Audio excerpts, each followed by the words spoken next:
Could you please put your hands together for Councilwoman Nirva Lafortune?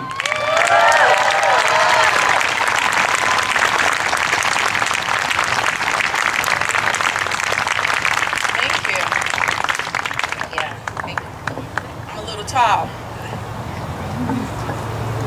So, I wrote a speech and I just thought to myself that I'm not feeling it right now.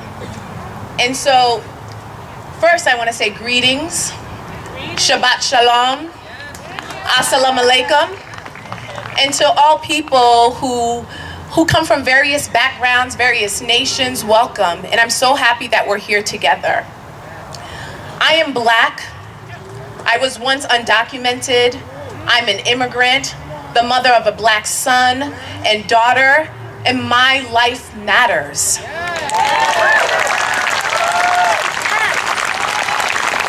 And so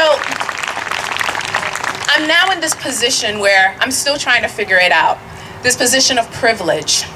And sometimes I think to myself, I don't deserve to be here because of my background, and that's because this society has taught us that when you come from poverty, when you don't fit the mold of a person who's white or who people say are American, when you don't come from privilege in terms of finances, that you don't quite fit in and you're not supposed to hold certain roles. But I'm here today because that is going to change. And the only way that it could change is if we come together as a community and demand action. There are so many lives that are in jeopardy. Just this week, there was a shooting in my community, right on Camp Street, when kids were leaving school, parents were picking up their children. In Philadelphia, where I lived for many years, a friend of mine posted something on my Facebook page saying that a neighbor, this young man, who in the past in his young age had made some poor decisions in his life, but decided that he was gonna change all that. He got a job, was engaged, had a young daughter, and within a second, his life was taken away. Because after he came out of prison, he came back to the community that he left, and there weren't any resources to support him. So what do we do as a community? We all play a role. And if we're not able, if we don't have the courage to stand up, speak up, take action, nothing will change. Number 45 was elected because there were a lot of people who were afraid to vote for a woman. There were a lot of people who were afraid to see change. There are a lot of people who are more comfortable with electing someone who's racist, who don't believe that women should have rights, who believe that someone should make decisions about my vagina. And I am sick and tired of people making decisions for me who don't look like me, who've never walked in my shoes. Every day my son leaves my house, I have to worry about him being killed, that someone will take his life because of the color of his skin. When I was growing up, there were many occasions when my father was stopped and they treated him like dirt because he had an accent.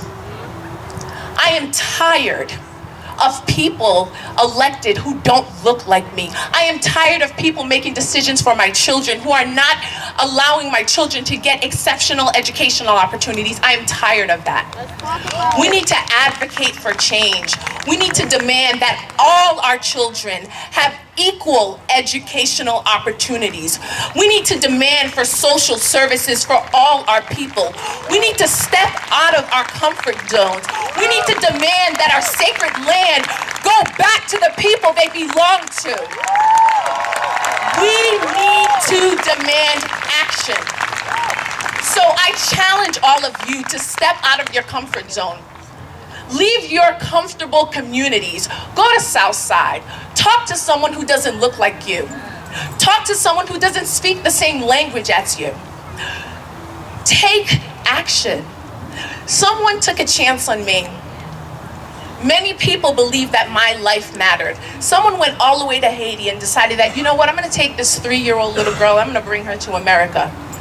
Because she's going to have an opportunity that she might not have. Many of my friends died in the earthquake in Haiti, people that I grew up with. Many family members lost their lives. We're seeing what's happened in Puerto Rico right now, and this president doesn't believe that they're Americans too. Or in the Virgin Islands. We need to stand up, speak up, and take action. Because if we're not advocating for our community and communities that don't necessarily look like us, again, nothing will change. And us gathering here today will mean nothing. And I know sometimes it could be a bit challenging, a bit difficult, and sometimes we're afraid because we're in spaces where, we might jeopardize our certain opportunities. But we all have a certain privilege. So use that power that you possess. Teach your children to speak up.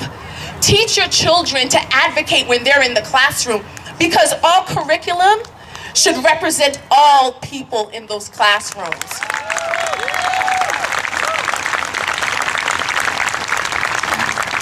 We need to also make sure that we're demanding that our police officers who are hired to serve our community are there to do community policing. That they're engaging with the community that they're hired to serve, and not just looking at those young black men or young black girls and automatically assuming that they're a threat. And perhaps that might make people uncomfortable, but I could speak from my own experience where I was driving down the street in my neighborhood. I'm an educated woman, but yet someone stopped me and told me that I looked like some kid named Terrell. That I was some drug dealer because of the color of my skin.